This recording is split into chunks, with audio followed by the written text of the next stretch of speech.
Oui, ce sont eux qui ont accumulé le plus de chips, le plus de jetons ce début de tournoi dénominé.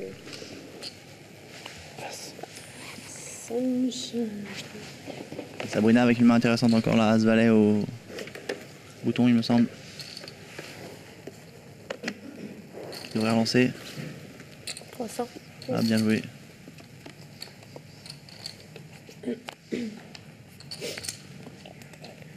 Emmanuel qui passe, un qui paye avec Roi 10. Passe. Marion avec As-3 de carreau. Une main intéressante à jouer avec, avec cette profondeur de tapis qui complète également. C'est logique. Caroline toujours malade. As-7-7. C'est un flop qui peut coûter cher à Marion, ça si elle se méfie pas. Un excellent flop pour Sabrina maintenant parce qu'il n'y a pratiquement plus aucune chance de perdre le coup. Qui en plus piège. Et c'est Emmanuel qui est sur le point d'attaquer ce coup. Non, il a checké. Il va attaquer. Non, il va attaquer ce coup. Donc c'est Emmanuel qui était au bouton. Ouais, Emmanuel le bouton qui va check. Qui check quand même. Il est raisonnable. Il était bien inspiré parce qu'il aurait eu du mal à le voler ce coup. Ouais, ça aurait été impossible. Surtout Sabrina, on l'a vu, c'est pas le genre de joueuse qu'on veut trop bluffer.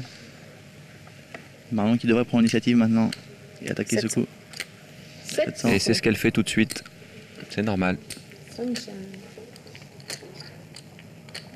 Sabrina, il n'y a plus aucune chance de perdre ce coup. Elle pourrait partager avec Marion si un As ou un 7 sort à la river.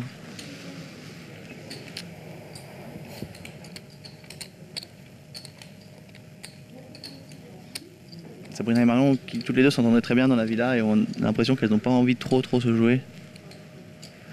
Oui, mais au poker, à une table de poker, elle qui il n'y a pas d'amis à la table de poker. On connaît la musique, il n'y a pas d'amis. Il faut se jouer. Et Emmanuel qui passe très logiquement, parce qu'avec une mise et un call, il y a forcément une des deux qui a l'as. Et une dame de trèfle à la river. Qui va créer un partage, mais elles ne le savent pas encore. Et Marion qui attaque encore, c'est bien joué de sa part, parce qu'elle sait que si Sabrina a n'importe quel as, sauf As-Dame ou As-Roi, elle le partagera. Et en plus, ça lui permet de mettre la pression sur Sabrina. Parce que Sabrina, là, elle doit savoir que Marion a au moins l'as et voir éventuellement les trèfles ou peut-être un 7 ou As-Dame. Et donc, quand elle paye dans cette optique, elle paye principalement pour partager le pot. C'est vrai. Donc c'est plus difficile pour Sabrina de payer maintenant.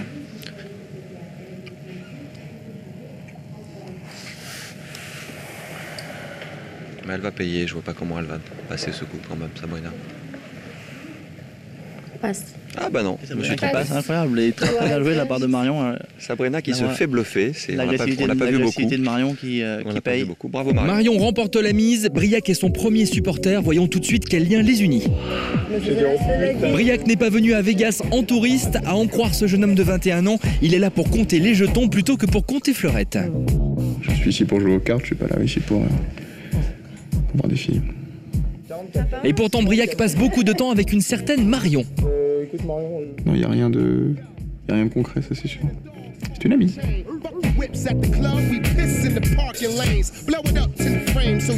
Une amie du genre avec qui on partage la nuit?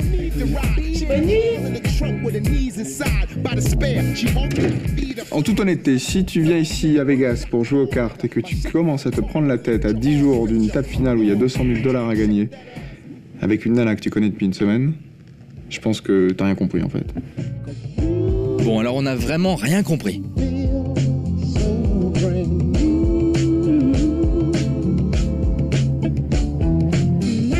Briac.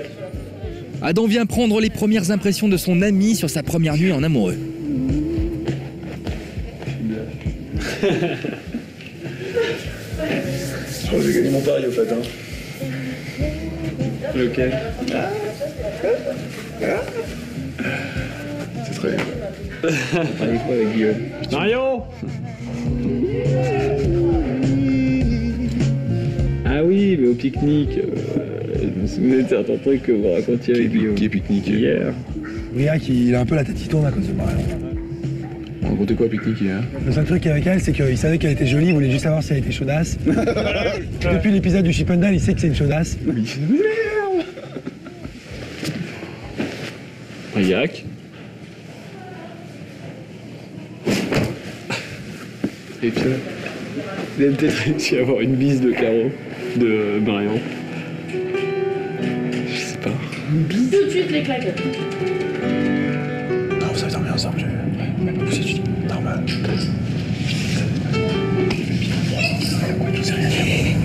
Briac, c'est quelqu'un que j'apprécie. Je lui apporte pas mal de choses et vice-versa. Et ça se passe bien. Briac, en passant une nuit avec Marion, a donc gagné son pari. Il semble aussi avoir gagné son cœur.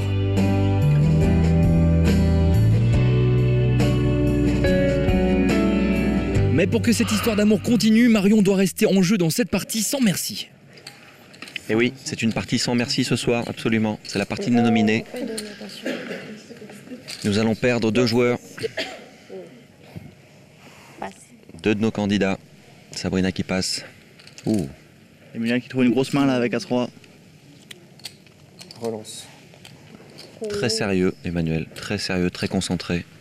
Très posé. D'ailleurs, on voit, ces jetons sont tous bien arrangés et tous alignés. Bien alignés. C'est souvent un signe, c'est un bon tel souvent quand on a une table de poker. On a un joueur comme ça qui fait très attention au moindre de ses jetons, à la position. Caroline et Marion qui passent toutes les deux avec des mains injouables. Claire online. La même main que Marion va les 6. Claire qui a une attitude très sérieuse aussi ce soir. Ouais, tous nos candidats jouent très sérieusement ce soir. Je suis assez content de leur attitude pour une fois. Et Julien qui va payer avec le 3. Il a raison, ils sont largement suffisamment de profondeur pour essayer de flopper un petit 3. Qui paye. En plus, Super 3 c'est une main facile à jouer après le flop parce que c'est vrai que quand on rate, on peut facilement passer. Ah, ce n'est pas le cas sur cette main. Elki, il a floppé Brelan. Flop un monstre, incroyable. Heureusement pour Emmanuel, il ne l'a pas touché. Il devrait se sortir sans trop de dégâts. Emmanuel qui check. Il ne faudrait pas qu'un as ou un roi vienne au turn. Ouais, ça risquerait de coûter cher. Ah, et pourtant, bingo. Un roi de pique au turn, mais un 3e pique sur le board qui devrait ralentir le coup. Emmanuel paye pourtant rapidement. Bon, on voit. Emmanuel a suivi sans réfléchir, pourtant il n'est pas du genre à se fier au hasard. Emmanuel est un jeune homme rigoureux, il s'impose une discipline de fer dans tout ce qu'il entreprend.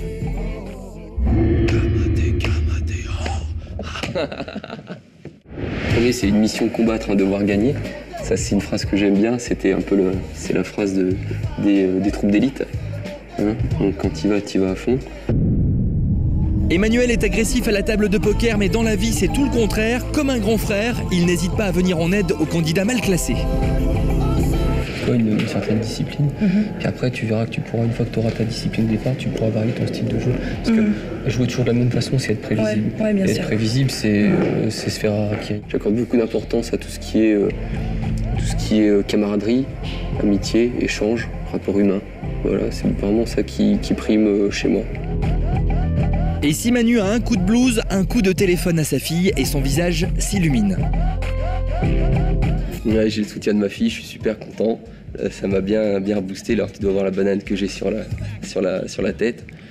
Donc là, je suis gonflé à bloc pour ce soir-là. Moi, je suis au paradis. Et merci beaucoup. Manu oublie tout esprit de camaraderie lorsqu'il est en danger à la table de poker. Il devient alors sans pitié. Et si demain j'ai la possibilité de sortir quelqu'un, peu importe qui c'est, je le sortirai. Manu aura-t-il les ressources nécessaires pour se sortir de ce mauvais pas ? Oui, Manu sans pitié, mais là sur ce coup, c'est lui qui est en difficulté. Attention Manu. Un 6 qui complique encore un petit peu. Qui complique aussi un petit peu la tâche de Julien et à mon avis ça va permettre de limiter la casse.